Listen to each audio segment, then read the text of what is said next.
What is up guys, it is DMG here, and today I'm going to be doing another instructions video, this time on the 4-3-2-1. Very recently I've been coming up against it a lot, like for the past week it's either this formation or the 4-1-2-1-2 version 2, pretty much. That's all I've been seeing, and personally this has been one of my favorite formations in FIFA 17 so far, so I just thought I would do an instructions video on it. For the center backs, I'm not going to do anything you rarely do if ever, and for the right backs and left backs, it's typical, for me at least, to put them on stay back while attacking, and this time it's no different.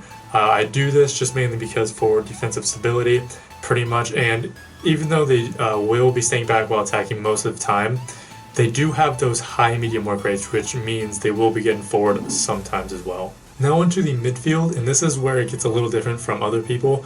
Most people like to put their defensive mid or their ball-winning center mid in the very middle of the midfield. I tend to put my center attacking mid here because that way it kind of links up the attackers in the midfield. So what I do is I put like my center attacking mid in the center here, and I just put them on balance everything, just default everything. And then what I do for the other center mids, where you would either put your defensive mids or just center mids, not necessarily center attacking mids, I have them both on stay back while attacking. So in a way, it's kind of like the 4-3-3 version 4 where you have the center attacking mid and the center mids. However, these guys are a lot closer together, and for me personally, it's a lot better at passing. I feel like I'm able to link up play a lot more, so that's what I do. If I put like the defensive mid here or the ball winning center mid, he's going to be most of the time the people have him on stay back while attacking, and then the other center mids go forward. That creates a huge gap just in the very center between the attackers and the midfield.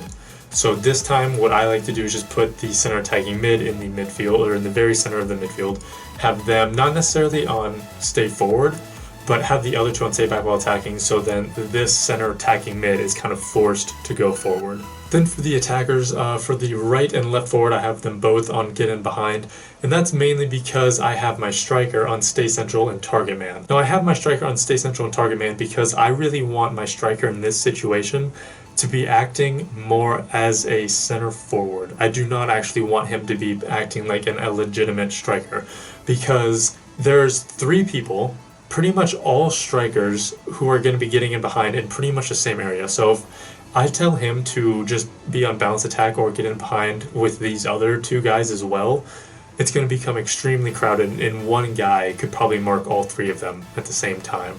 So you obviously don't want that. So what I like to do is have my striker on stay central target man, so he kind of pulls up a little bit, and then these other two guys can kind of make runs in behind, and it would be a little bit more spread out as well. So in this case, I would actually prefer Raphael at striker because he's a little bit better at passing, and he can also finish fairly well. But I would actually prefer him over Aubameyang, Voland, Chicharito, because those guys can't really pass and they're not much of a center forward. So you would either put you can even put Draxler at the striker spot, and that would probably work out pretty well because Draxler can shoot decently well, but he can also pass pretty well.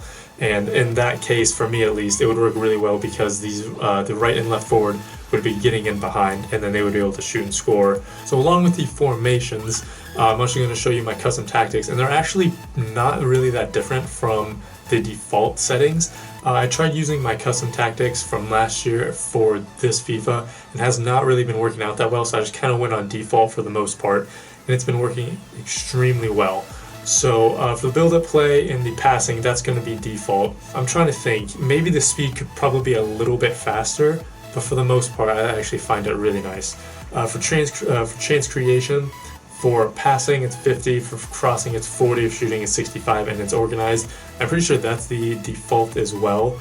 Now, usually people would have this on freeform. However, what I've noticed on freeform is that people, when you are in the attack, people just run at the defensive line and then stay there. It's just a line at that defensive line. You have it a line of attackers, which is not what you want at all, because there's pretty much like no depth to it. Meaning like there's not going to be anyone in a center forward or center attacking mid spot. Everyone's just going to be, there's going to be like 4 strikers. Basically, I've noticed that there's going to be like 4 strikers.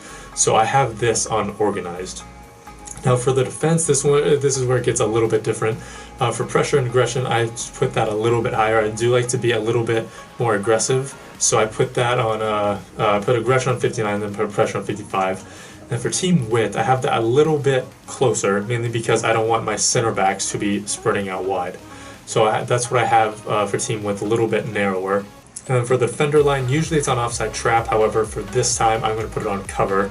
Now, most of the time when you have it on cover, they sit back really deep. However, with this team at least, I noticed when I put it on cover that they do sit back. However, they're not sitting back at like at the goal box. They're not sitting back that far.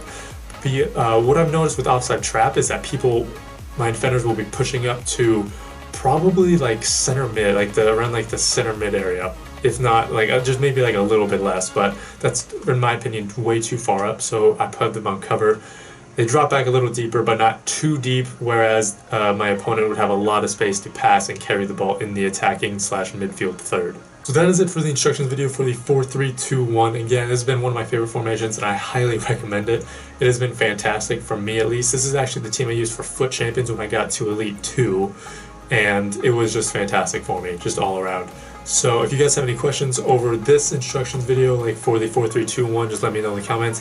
And if you want me to do any other instructions video for any other formation, just let me know in the comments down below as well. But that is going to be it. Thank you guys so much for watching. This has been DMG. Peace. Long shot. 5, 4, 3, 2, 1. Bang him, man. You get one up. Alright.